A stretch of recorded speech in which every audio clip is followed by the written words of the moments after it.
Happiness is a word we all chase, a feeling we often believe lies in the hands of others. How many times have you thought to yourself, "I'll be happy when I find the right person," or "I'll feel complete when she loves me the way I want to be loved"? It's easy to tie our emotions to external things, especially relationships. When someone validates us, appreciates us, or loves us, we feel uplifted, as if we've reached the peak of happiness. But when the inevitable happens, the first argument, the first sign of discontent, our emotional world begins to crumble. Why does this happen? Because we mistakenly believe that someone else has the power to control our happiness. We hand over the keys to our emotional state to another person, hoping they'll always treat us in ways that keep us content. This illusion is not only fragile, but dangerous. It leaves us vulnerable to disappointment and emotional chaos. The reality is that no one, not your partner, not your friends, not anyone outside of yourself, controls your happiness. This truth might feel difficult to accept, but it is also deeply liberating. Chapter 2. The conditioning of external validation. To understand why we so often let others dictate our emotional state, we need to look at how we're conditioned to seek external validation. From a young age, we're trained to look outward for our sense of worth. When we did something good, we were praised, and that praise made us feel happy. When we made mistakes or failed to meet others' expectations, we were criticized, and that criticism hurt. As we grow older, this conditioning becomes embedded in our relationships. We subconsciously seek partners, friends, or colleagues who will offer us the same external approval. When they do, we feel a sense of happiness. But when they don't, we feel as though we've lost something vital. It's as if our emotions are on a leash, held by others. This dynamic leads to dependency, depending on someone else's actions, words, or feelings to determine how we should feel about ourselves. The danger here is clear. If someone else holds that power, what happens when they don't act the way we want them to? What happens when they fail to meet our expectations? In these moments, we experience emotional volatility. We become reactive. Our mood rises and falls based on the behavior of someone else. We relinquish our personal control over our emotional state. But this isn't how it has to be. The Stoics teach us a better way. Chapter 3. The Philosophy of Stoicism. Stoicism, an ancient philosophy founded by thinkers like Zeno, Seneca, and Epictetus, offers us a path to emotional freedom. At the core of Stoicism is a simple yet profound principle. Focus only on what you can control, and let go of what you cannot. The Stoics understood that most of life is outside of our control. Other people's actions, the circumstances we find ourselves in, even the twists of fate.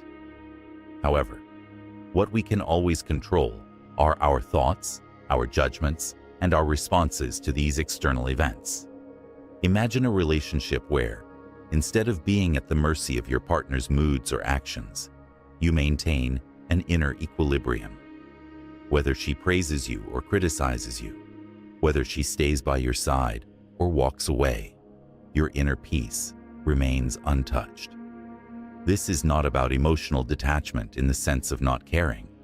Rather, it's about emotional resilience.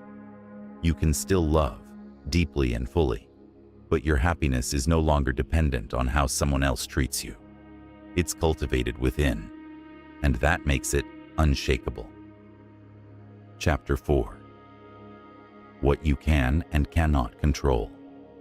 Epictetus, one of the most renowned Stoic philosophers, taught a powerful lesson. Some things are within our control, and some things are not. This simple idea is the foundation of Stoic thought.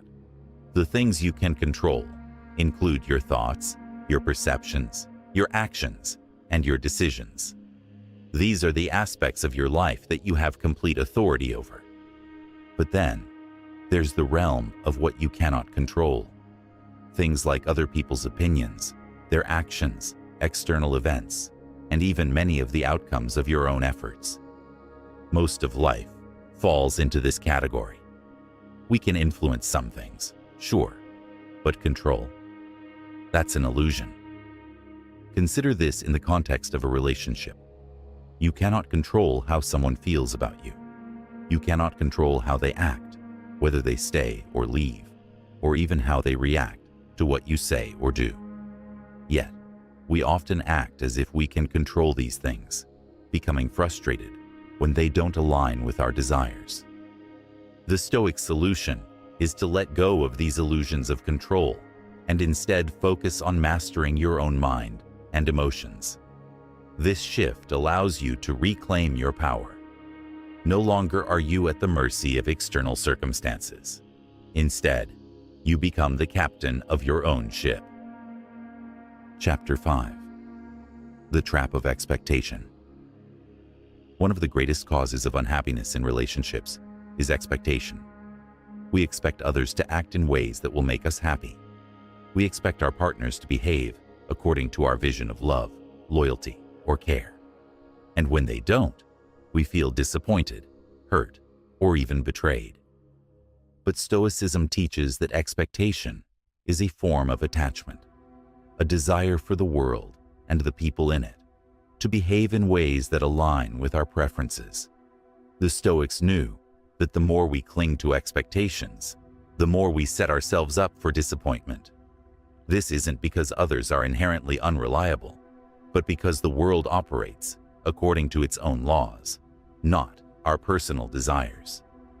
When you expect her to always make you happy, you place an impossible burden on both her and yourself. No one can live up to the expectations of being the sole provider of someone else's happiness. This is why it's critical to shift your focus inward. Happiness must be cultivated within you, not sought from others. Chapter 6. Emotional Freedom Through Acceptance. One of the most important Stoic practices is the art of acceptance, accepting both the good and the bad in life. Marcus Aurelius, the Roman emperor and Stoic philosopher, famously said, "You have power over your mind, not outside events. Realize this, and you will find strength." Acceptance doesn't mean passivity.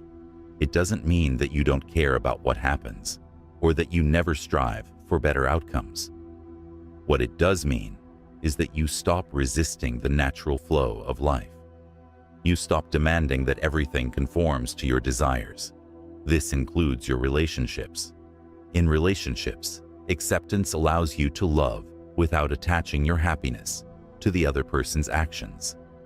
You can accept that they will have their own moods, their own struggles, and their own perspectives, none of which are within your control. You may wish for them to be happy, loving, or present, but you accept that these things are not guaranteed. And in accepting this reality, you free yourself from the emotional roller coaster that comes with trying to control the uncontrollable. Chapter 7. The Practice of Inner Control. So, how do you apply Stoic principles in everyday life, especially when emotions run high in a relationship? How do you practice this inner control? First, start with awareness. Pay attention to your emotional reactions. When you feel hurt, upset, or anxious, ask yourself, is this reaction based on something within my control, or am I reacting to something outside of my control? If the answer lies in someone else's actions, remind yourself that you cannot control what others do, but you can control how you perceive their behavior and how you choose to respond. Instead of letting their actions dictate your emotions, pause and reflect. Second, practice what the Stoics call premeditation of evils, or, in modern terms, mental preparation. Stoics often practiced imagining worst-case scenarios, not to dwell on negativity, but to prepare their minds to accept whatever life may bring.